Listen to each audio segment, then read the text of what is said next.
ayati ghaibi wa ma bi anfusihim. Rabbi shrah li sadri wa yassir li amri wahlul 'uqdatam min lisani yafqahu qawli.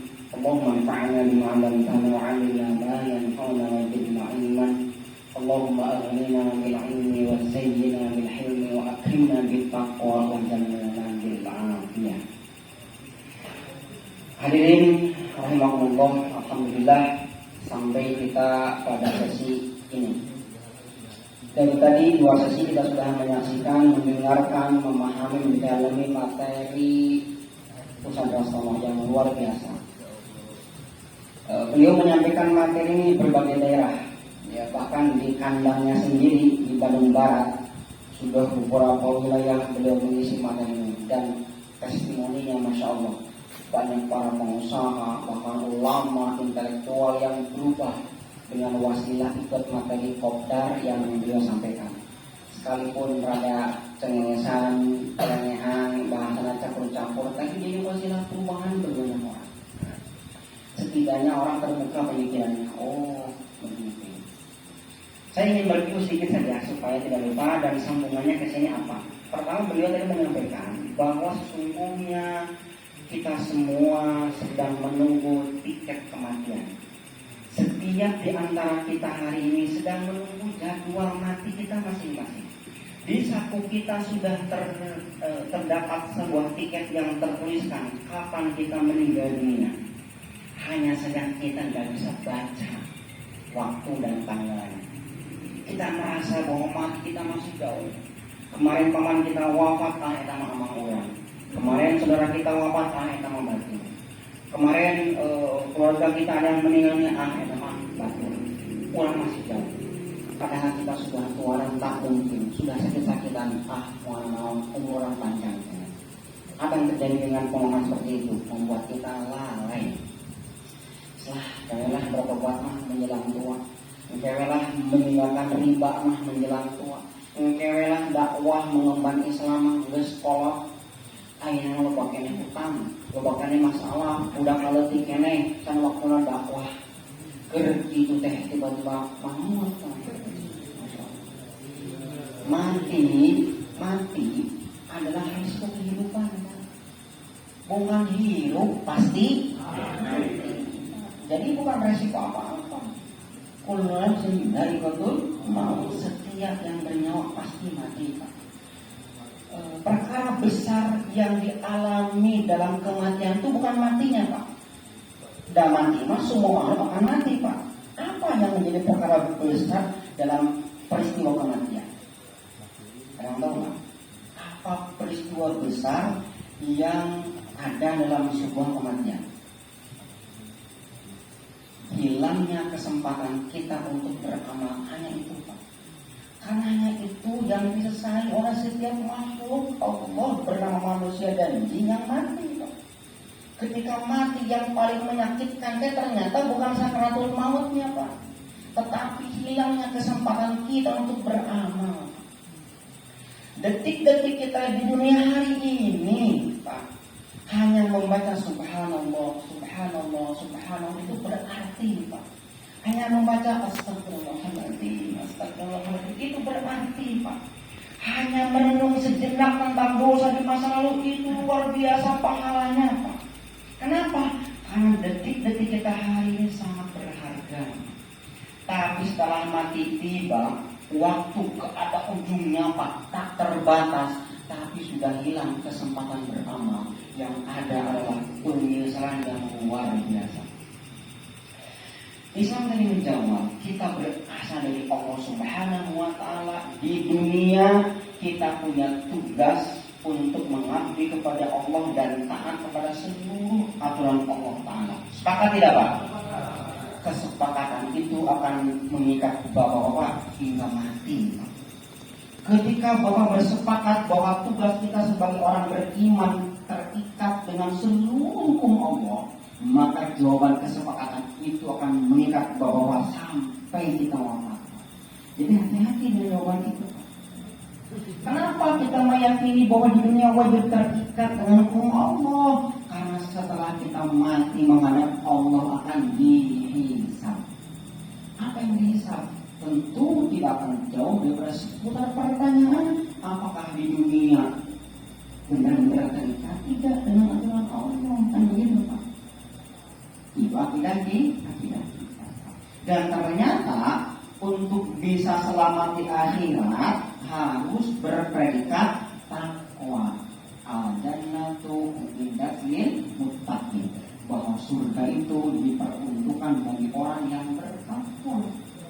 Rasulullah menjelaskan bahwa para yang bertakwa itu harus melaksanakan seluruh perintah Allah Subhanahu wa taala.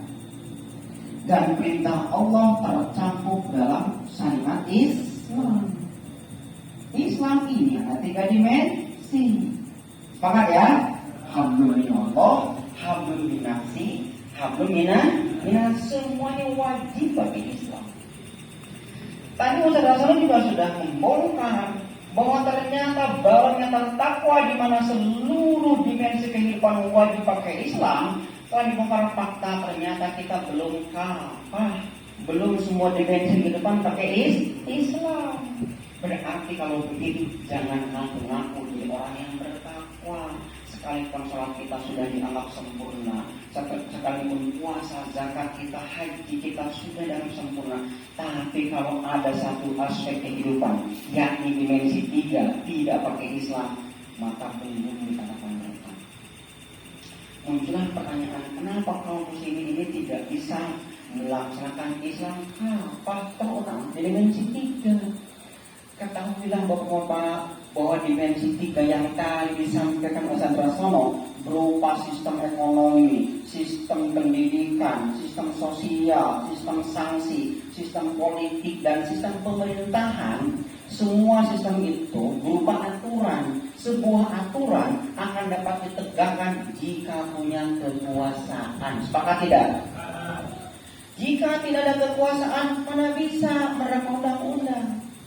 Jika di sebuah komplek, di sebuah RT, tiba-tiba ada seorang tukang beca yang menempelkan pamflet aturan komplek ini, Januari 1-10, wajib ngarona, wajib jaga kebersihan. Yang ketiga, tidak boleh menyalakan motor di jam 10 malam. Yang keempat, apa sampai 10 poin Pak, cek tukang beca, tempelkan di tiap-tiap jam. Pertanyaannya, apakah 10 aturan yang tukang beca tempelkan di komplek itu akan ditaati atau tidak oleh warga komplek? Tidak, ya sama kan awalnya tulisan anak tukang beca. Oh sih, kita sama. Coba, tapi kalau di komplek itu atas kesepakatan warga diangkatlah seorang RT atau RW. Dia bikin aturan yang tadi yang sebelum tadi. Sama aturannya, bawahnya ketua RW. Ditagih tidak? Itulah pentingnya kekuasaan dalam menerapkan sebuah aturan. Maka dari itu Rasulullah SAW beliau tidak hanya bertindak sebagai pemimpin agama, tapi juga kepala negara. Karena antara aturan Islam dengan kekuasaan itu tidak bisa dipisahkan. Maka dari itu 14 abad lamanya kaum muslimin berkuasa menegakkan aturan Allah dalam bingkai khilafah. Nah, kekuasaan kaum muslimin untuk menerapkan hukum Allah itu namanya khilafah. Bukan republik, bukan kerajaan, bukan perdana menteri, bukan demokrasi terpimpin, bukan Pak, tapi khilafah. Jika 1-2 hari, 1-2 minggu, 1-2 tahun ke belakang bapak-bapak alergi dengan kata-kata khilafah, karena begitu dahsyatnya orang-orang kafir, orang-orang yang berideologi bukan Islam mencitrakan khilafah, sehingga siapapun yang ngomong khilafah dicap radikal, dicap intoleran, dicap anti Pancasila. Maka malam ini kita semua paham bahwa khilafah itu ajaran Islam. Mulai hari ke depan tidak boleh ada di antara kita yang ada di ruangan ini pun yang negatif, yang benci dengan khilafah. Sepakat tidak? Khilafah itu ajaran Islam. Itu Bapak. Nah hari ini Pak, sudah seabad yang lalu khilafah itu nggak ada Pak. Dunia ini nyaris dikuasai oleh 2 ideologi besar lainnya yang menjadi musuh-musuh Islam. Apa itu? Kapitalisme liberal dan sosialis komunis, maka nampaklah kerusakan dunia hari ini di berbagai macam bidang. Dirasakan kehidupan yang sepil hari ini, Pak. Kenapa? Karena kaum muslimin sudah rusak hari ini. Pertanyaannya adalah menyaksikan, merasakan penderitaan, kerusakan yang sedemikian hingga kita hari ini. Apa kita akan diam saja atau harus berubah? Diam saja harus berubah. Kalau diam saja, selesai acara ini kita pulang sama-sama, Pak. Itu harus sama-sama selesai. Kalau yang tadi Ustaz sampaikan hanya sekedar pengetahuan saja, oh gitu, oh ideologi dunia itu hanya ada 3, oh Muslim Islam ini sama ini, oh hilafah ini selesai sampai di situ, ya sudah kita pulang sama-sama, kembali ke habitat kita masing-masing, mancing lagi, nonton bola lagi, gaplek lagi, Pak. Kenapa? Karena pengetahuan yang tadi sampaikan Ustaz tidak membuat kita berubah. Nah, masalahnya adalah kita ingin berubah, Pak. Kalaupun tidak di zaman kita perubahan ke arah Islam ini kita alami, setidaknya untuk anak cucu kita, Pak. Relakah ketika Islam hari ini tidak diterapkan, kerusakan akan menimpa anak cucu kita? Kan tidak, Pak. Oleh karena itu tidak ada perkara penting yang lebih penting daripada menyaksikan semua ini, kecuali kita sama-sama berjuang untuk berubah. Hadirin rahimakumullah, perubahan ke arah Islam tidak akan terwujud kecuali jika kita berpuasa. Sepakat tidak? Tanpa kekuasaan sampai kiamat Islam tidak akan pernah bisa berubah, tidak akan pernah bisa bangkit. Peradaban Islam tidak akan pernah bisa terwujud. Artinya kita sekarang punya logika berpikir begini, Pak. Oke, kalau begitu Islam harus kembali berpuasa seperti dulu Rasul dan para sahabat berpuasa. Karena kalau nggak berpuasa, hukum-hukum Allah yang dengan sekali nggak akan diterapkan. Ya faktanya hari ini, sepakat ya? Berarti kekuasaan itu penting untuk menerapkan hukum Allah. Pertanyaannya adalah gimana cara mengembalikan kekuasaan kaum muslimin? Bagaimana cara mengganti dunia, mengganti negeri ini yang asalnya kapitalisme liberal menjadi Islam? Pertanyaannya adalah bagaimana caranya membangkitkan kaum muslimin untuk sama-sama menegakkan khilafah? Maka pertanyaan itu perlu dijawab atau tidak? Perlu tahu atau tidak jawabannya? Kalau kalian tahu, kita saksikan sesi berikut ini. Berarti selama-lama tadi Abi ngomong